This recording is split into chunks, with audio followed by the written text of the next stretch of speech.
Hello, my dear students. Welcome to part one. I am Professor Sakti Vayapuri. I'm a professor in pharmacology, particularly in cardiovascular and venom pharmacology.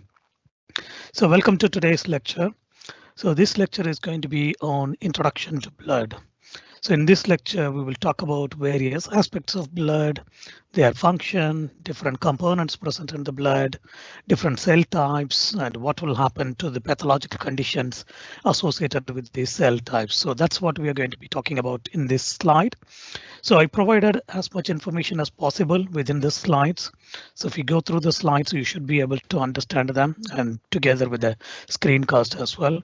I also provided some reference books that you can go through. But if you don't understand anything, please feel free to contact me and I'm happy to go through the aspect that you didn't understand, or I'm even happy to go through these questions you have during our tutorial session. So the learning outcomes for this session, it's going to be mainly on how to describe the blood and its physiological function. So at the end of this lecture and after further reading, you should be able to describe what is blood and what are their functions. Then you should be able to differentiate distinctive components of blood and their roles. So what are the different components, liquid components and cellular components, and what are their functions within our body. Then you should be able to understand the different types of blood cells and their precise functions within our body. And you should be able to briefly describe the production of blood cells, which is called hematopoiesis. Again, we are going to talk about this in a minute. And you should be able to demonstrate the pathological conditions associated with blood cells. If a particular cell type is going up or coming down, what sort of pathological conditions will happen and what would be their impact. So all these things we will be talking about. And then finally, you will be able to describe the lifespan of individual cell types present in the blood and what will happen to these blood cells after their lifespan ends within the blood. So this is what overall we are going to be talking in this lecture. So before we jump onto the lecture, you should understand the basic aspects about the blood. So you should know what is blood and what are the different terms, the technical terms that we will be using in this lecture. So first, what is blood? So blood is a simple liquid. Okay, you can even call it as a liquid tissue. So tissue is a bunch of or a collection of cells. So here the same thing. The blood is a liquid tissue because it's moving around the body and it's got a collection of cells as well. So if you want to precisely describe what is blood, it's a liquid that fills the vascular compartments and serves to transport dissolved materials and the blood cells throughout the body. Okay, so it's a liquid which is filling the vascular compartments, which means the heart and the blood vessels. So that's what is cardiovascular system. So the blood is filling the entire vascular system and it's transporting the dissolved materials and the blood cells throughout the body because these dissolved materials and the blood cells are required throughout the body. So that's what mainly the blood is doing. So if you want to simply call it as call blood as liquid tissue, and the main function of this is to transport the materials. So how much blood we normally have in our body? So average human will have around 4 to 6 liters of the body, 6 liters of blood in the body. So that's the amount we normally have in average human being. So if you take a blood, you know that it's red color. And then if you centrifuge, you will be able to differentiate different components in the blood. So after centrifugation, you can use it for like 4000 RPM or 5000 RPM. Then you centrifuge the blood after you're collecting from a human being. Then you should be able to see this type of 3 layers. So the bottom layer will be completely red color, and that's where all the red cells are.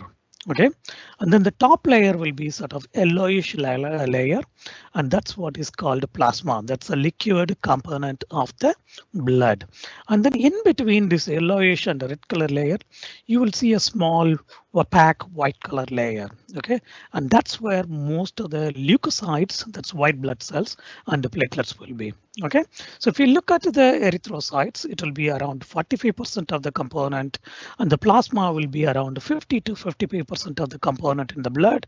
And then the in between the white cells and the platelets will be around 1% or less than that. So together these red cells and the white cells, platelets, will be called as formed elements. Okay, these are the formed cellular elements present in the blood. And then the top layer is called plasma, and that's the liquid component of the blood. Okay, so the plasma is the liquid component in the blood, and all the cells are called as formed elements or formed cellular elements in the blood.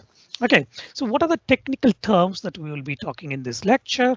Or generally, if you look at any clinical report, what sort of technical terms you will be looking at? For example, if you take a blood test in the hospital, you will see all these different counts and the different values. So as a pharmacy student, it's really important that you understand what do they mean. Okay, so the first one is called a hematocrit.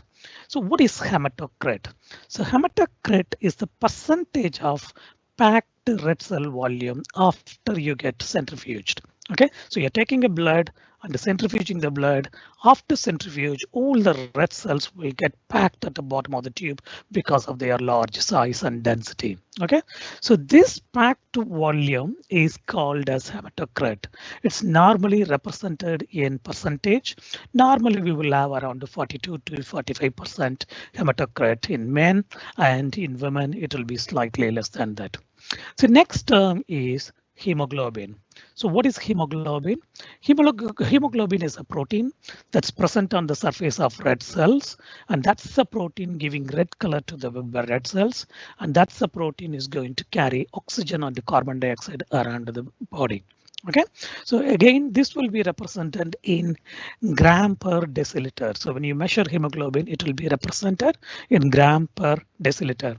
The next one is mean red cell volume.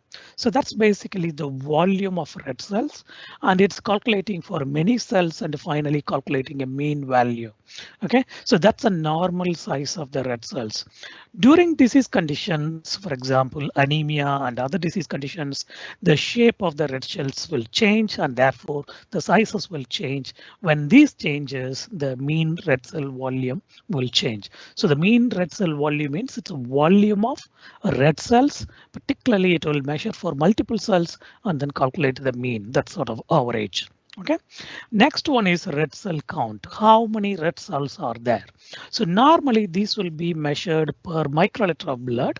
Okay, and it will be represented how many millions of cells, red blood cells you have in a microliter of blood. So that's what it will show. The next one is morphology of red cells. So how do they look like on the surface when you look at them in a microscope?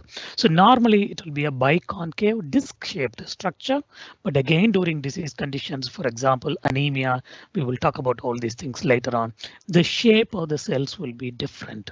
Okay, so you need to really understand how do they normally look like and how do they normally look like during disease conditions. Okay, so you can differentiate their shape between normal physiological and pathological conditions. The next one is total white cell count or leukocytes count. All the white cells are collectively called as leukocytes. Please don't get confused between leukocytes and lymphocytes. Lymphocytes are a subset of white cells or leukocytes, which we are going to talk about later on. So when you say total white cell count, it will calculate the number of white cells that's together all the groups of white cells in per microliter of blood or per ml of blood, and normally we will measure per microliter of blood. So that's what is called a total white cell count or total leukocyte count. Okay, don't get confused between leukocytes and lymphocytes. The next one is differential white cell count.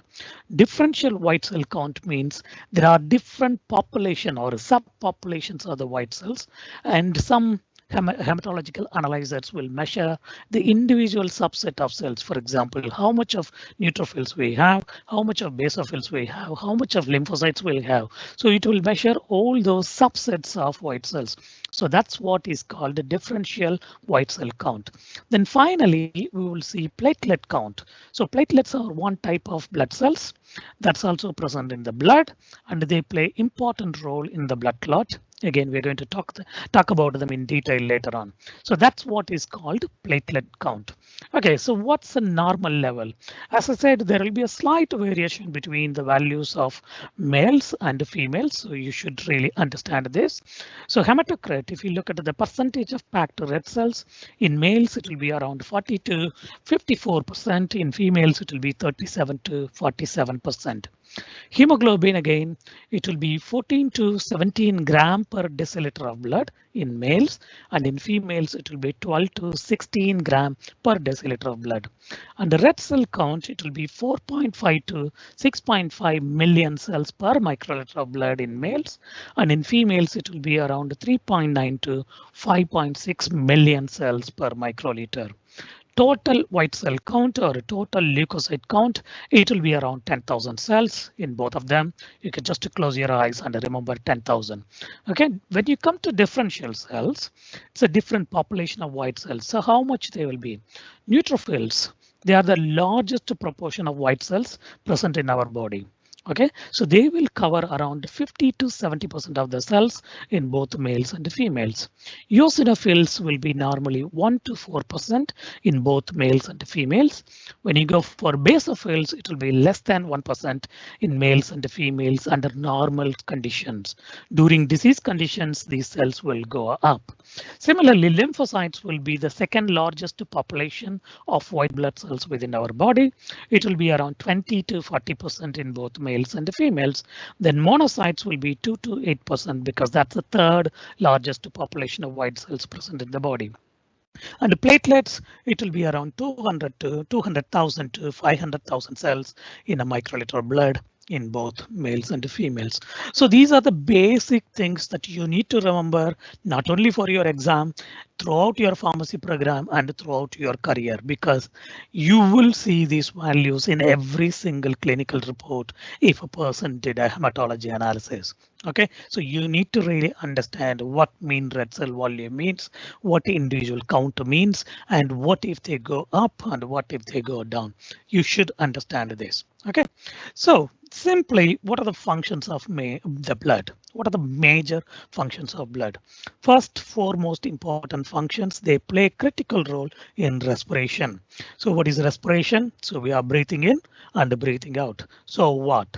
So only because you are breathing in and breathing out, the cells and the tissues in our body are receiving oxygen and releasing carbon dioxide. So basically the blood is supplying oxygen to all the tissues and cells.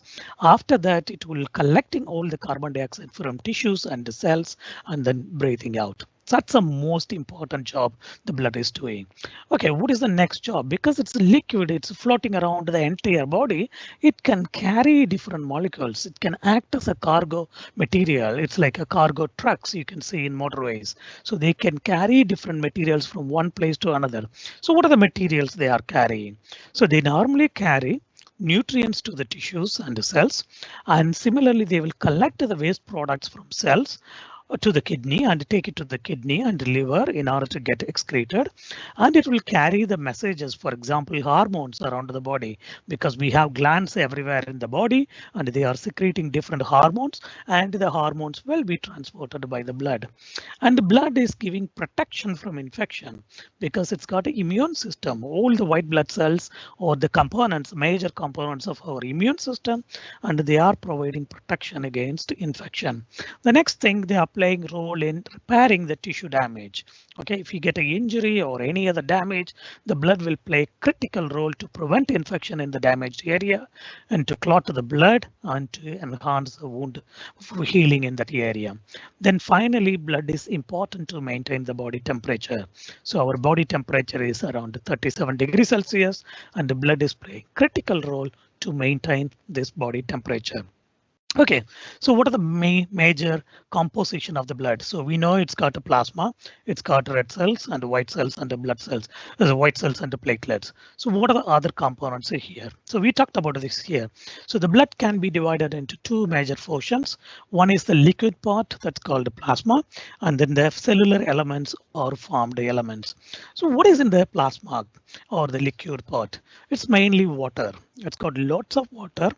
and lots of ions, calcium, potassium, other ions, sodium, those type of ions, and lots of organic molecules. And it's got lots of trace elements, including vitamins. They are really, really small quantities, but they are present in there. And then they do have a gases as well. So mainly they have oxygen and carbon dioxide. So what are the organic molecules we have in the blood? So mainly amino acids, proteins, because they are the majority ones present in the blood, and they can also carry glucose on the other sugar molecules. They carry lipids, for example, lipoproteins. We will talk about that later on in lipids and lipoprotein lecture, and nitrogenous waste. Okay, all the nitrogenous waste will be there as well. What are the major proteins present in the blood? So the major protein present in the blood is called albumin. That's a really important protein in our blood, and that's in a large quantity. The second ones are globulins, particularly immunoglobulins. They are antibodies. They play a critical role in the immune system, so they are also there. And then fibrinogen, it's a major protein for blood clotting, and we have tons of fibrinogen in the blood as well. So these are the major proteins present in the blood. Okay, what are the different cell types present in the blood? As I told you earlier, red blood cells are the predominant cells present in the blood. Then we do have a white cells. Then we do have a small cells called platelets. So what are the different components of white cells? Again, we looked at in the previous slides. They are lymphocytes, monocytes, neutrophils, eosinophils, and basophils. And these are the major components present in the blood. You must remember this slide because you are likely to get questions from this slide, because this is simply describing the entire composition of the blood. So you need to really remember this. Okay, so again, what are the functions of blood components? So in the previous slide, we looked at the different components. So what are their brief functions here? So why we have water? So plasma, as I said before, nearly 55%. Cellular elements cover the blood around 45%. So what is the main role of water? So water is acting as a solvent to carry other substances. Because it's a solvent, it can dissolve the materials and carry from one place to another. That's what it's doing. So we said there are so many different ions or electrolytes present in the blood. So what are they? Sodium, potassium, calcium, magnesium, chloride, and bicarbonates. So what are these ions doing or electrolytes doing? They are important to maintain the osmotic balance in the blood and maintain the pH of the blood or pH buffering. And they are important to regulate the membrane permeability, because as you know, cells do have ion channels, and these ions will bind to those channels and get inside the cell or come out of the cell. So they are playing important role. Then we said there are three different types of proteins present in the blood. So the first major protein is albumin. So what is the role of albumin? Albumin is important for maintaining the osmotic balance and pH buffering. Albumin is the protein that's giving colloidal nature to the blood. If you take out albumin completely from the blood will literally look like water. Only because of the albumin, it looks thick and sort of colloidal. And then the fibrinogen. So fibrinogen, as I said before, it's important for blood clotting. Again, we will talk about this in more detail during blood clotting lecture. And then immunoglobulins, they are antibodies and they are important to provide a defense, but immune defense for the body. So what are the substances transported by blood? So again, we talked about nutrients, for example, glucose, fatty acids, vitamins, waste products of metabolism, respiratory gases like oxygen, carbon dioxide, and hormones. Okay, so on this side, what are the main functions of erythrocytes? Red blood cells are also called as erythrocytes. Erythro means red, cytes means cells. So they transport oxygen and they help to transport back carbon dioxide to the lungs. So that's the predominant functions of erythrocytes. So what are the leukocytes doing? Leukocytes are also called as white blood cells. Their predominant role is defense and immunity. We will talk about them later on. And what are the main roles of platelets? The main roles of platelets is blood clotting. So that's the main role for blood clotting, platelets in blood clotting. So the next we are going to talk about hematopoiesis. how the blood is produced, mainly how blood cells are produced. You must remember that most of the blood cells are produced in the bone marrow. Okay, recent studies suggest that some blood cells can be produced in the liver, but most of the blood cells are predominantly produced in the bone marrow. So we do have a different types of bones, and within the bone, as you know, we do have a marrow. It's a soft, spongy tissues. Okay, so that's present within the bones. So when you cut the bone in cross section, you will see this bone marrow. So they occur. Most of the blood formation or hematopoiesis occurs in the bone marrow, and it's got spongy tissues inside the bone that produces the blood cells. They do have all the stem cells, which I will show you later on, and these stem cells will produce all the blood cells. So red marrow is present mainly in the flat bones around the hip region that produces most of the blood cells. Then yellow marrow is present in long bones, for example, in femur and tibia in your legs, and they provide some white cells and other blood cells. So bone marrow mainly consists of blood cells of various stages of development. Again, when you make a section of this bone marrow and visualize for different cells, you should be able to see the cells in the different stages. For example, stem cells, and then first stage of maturation, second stage of maturation, and then finally it will get matured red cells or platelets, and they will get released. So you can see they are going through different stages of the maturation. And then the supporting tissue present in the bone marrow is called stroma. The surrounding cells in the bone marrow is called stroma, and that supports the production or the development and the differentiation of the stem cells into blood cells, the main mature blood cells. So you need to remember hematopoiesis means blood cell formation, and this is mainly happening in the bone marrow, even though some recent studies suggesting that the blood cells can be produced in other organs such as liver. Most of the blood cells are produced in the flat bones. That's where you will see red marrow, okay, around the hip region. Then the yellow marrows are responsible for producing lots of white cells and other blood cells that we have in the legs, particularly in femur and tibia. And the bone marrow sectioning or staining will show you different types of cells or the cells present in different stages. And we do have a stroma, that's the cells that's supporting the blood cell formation. Okay, next, hematopoiesis in humans. So we are looking at how the hematopoiesis is happening and what sort of different stages are present in the hematopoiesis. So here you need to remember one important name that's called pluripotent stem cells. Okay, pluripotent hematopoietic stem cell, precisely that's the name. From that stem cell, all the blood cells are going to be produced. Okay, this is the main cell that's maintaining the blood cell formation. Okay, so I will carry this over in the next lecture, next video. Thank you.